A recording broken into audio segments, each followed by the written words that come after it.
teach about marketing this week. My name is Roger Gallegos. I'm the founder and CEO of Beacon Marketing. Today we're going to be closing our series on marketing funnels by looking at the very bottom of the funnel, which is lead conversions. This is where all the work that you've put in to creating your funnel, generating leads, and nurturing them literally pays off, because this is where you turn potential customers into paying ones.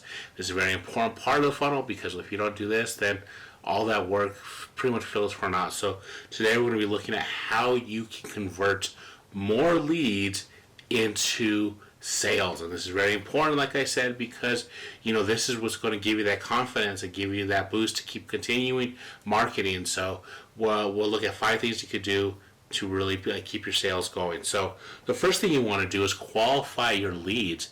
And what we mean by that, you want to focus on those leads that are most likely to purchase in the short term. Not that you don't want to nurture those long-term leads, but those could take sometimes months, even a year to pay off.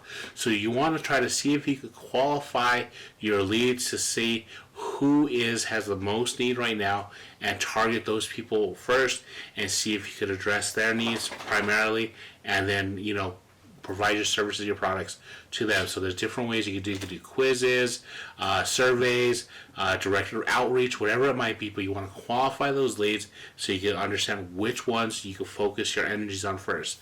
So the first step is to qualify your leads. Second is, and this is for the nurturing part of the process, but you want to focus on solving problems. One of the steps to getting your customers to make purchases, they need to know and trust you, and then begin to like you. The best way to do that is to solve their problems. So provide content or information on how they can address the problems on their own until they get to a point where they need you, they need your product, they need your service. So be of hand. This is partly why I do these videos, is because I'm trying to be a resource for my audience. I'm trying to give them something of value with these videos and with the blogs I put out each week, so they can say, okay, Roger Gallegos, Beacon Marketing, they know what they're talking about. I'll continue to go with them, or I'll see if they can help me. So focus on solving problems. Third thing, and this is where a lot of businesses falter, is make sure to follow up. This is all about engagement at this point. If someone asks you a question, or they show some initial interest, keep it going. They may say no at first, they may show hesitance, but keep going. Keep making sure that you address all their questions, all their needs. Don't don't just say, oh, they have answers. Make sure that they know what they have, and then even after you address that, send a follow-up email, send a follow-up text or phone call, whatever it might be, however you contact them, to say, hey, did you really get your problem solved? How are those things going? That could even be after you make a sale, to try to work on your next order, to have them maybe work on a referral, is to say, how are things going? So that follow-up is so important, whether you make the sale or not. That could turn you from being just another company to being someone that they could really trust and really start recommending other people to. The fourth thing you want to do as you work through this is track your results. Understand what's working, what's not working. So if you're trying different tactics that we've talked about in our last video via lead nurturing. So let's say you're doing email marketing and you're dipping your toe into some text messaging.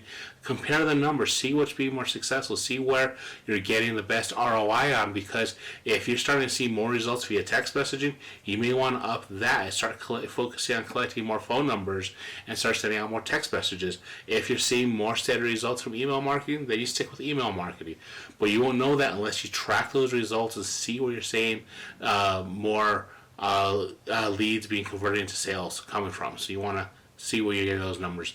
The last thing you want to do, and I say this often, but this is very important when it comes to closing leads, is communicate with your team. You want everybody on the same page. There's nothing worse than when you call into a place, or you check in, you ask a question somewhere, you get it answered, and then you actually go in to make a purchase, someone tells you something different. That's the worst thing. That's poor customer service. So you want to make sure you communicate with your whole team, make sure everybody's on the same page. This could be with the terms of a sale, of a promotion that you're running. Could be, hey, this person's coming in for this. Whatever it might be, just communicate with your team throughout the whole process. Let everybody know what's going on, and then also let them know what's going on in general with your marketing. Saying, here's our branding, here's what we're doing here. So if someone brings this in, make sure you do this. Or if someone asks you about this, make sure you say it this way. That communication is so important. It will set you up to convert so many leads in the future, but you have to be able to communicate that. You have to outline that, who's supposed to know what and how they're supposed to know it.